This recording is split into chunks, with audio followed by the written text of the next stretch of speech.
നമസ്കാരം. പ്രധാന വാർത്തകൾ.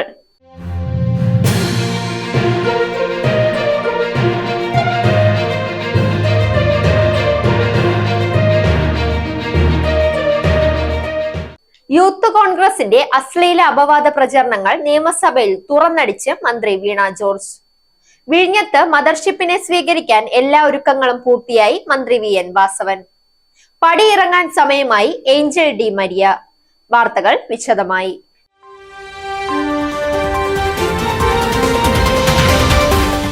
യൂത്ത് കോൺഗ്രസിന്റെ അശ്ലീല അപവാദ പ്രചരണങ്ങൾ നിയമസഭയിൽ തുറന്നടിച്ച് മന്ത്രി വീണ ജോർജ്.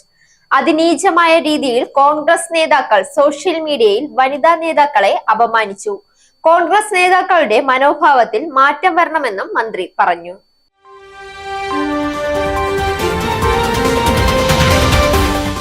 വിഴിഞ്ഞത്ത് മദർഷിപ്പിനെ സ്വീകരിക്കാൻ വേണ്ടിയുള്ള എല്ലാ ഒരുക്കങ്ങളും പൂർത്തിയായെന്ന് മന്ത്രി വി എൻ വാസവൻ. ഏതാനും മണിക്കൂറുകൾ കഴിയുമ്പോൾ മദർഷിപ്പ് വിഴിഞ്ഞത്ത് എത്തുമെന്നും മന്ത്രി പറഞ്ഞു. 12-ന് രാവിലെ 10-ന് ബർത്തിലേക്ക് മദർഷിപ്പിനെ മുഖ്യമന്ത്രി സ്വീകരിക്കും.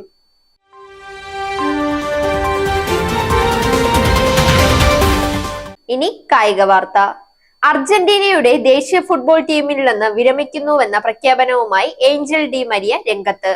ഒരു വർഷം മുമ്പ് മരിയ എടുത്ത അതേ തീരുമാനം തന്നെയാണ് കാനഡയ്ക്ക് എതിരെയുള്ള മത്സരത്തിന് ശേഷവും ഡി മരിയ ഇപ്പോൾ സ്വീകരിച്ചിരിക്കുന്നത്. കോപ്പ അമേരിക്ക ഫൈനലിൽ എന്ത് തന്നെ സംഭവിച്ചാലും തനിക്ക് പടിയിറങ്ങാൻ സമയമായി എന്നാണ് ഡി മരിയ ഇപ്പോൾ വ്യക്തമാക്കിയിരിക്കുന്നത്. വാർത്തകൾ അവസാനിക്കുന്നു. നേരിന്റെ വാർത്തകൾ നിങ്ങളുടെ വിരൽത്തുമ്പിൽ എത്താനായി സാക് ന്യൂസ് ചാനൽ സബ്സ്ക്രൈബ് ചെയ്തും ഷെയർ ചെയ്തും ഒരു ശരിയായ മാധ്യമ നിലപാടിന് പോകാൻ ഞങ്ങൾ നിങ്ങളെ ക്ഷണിക്കുന്നു.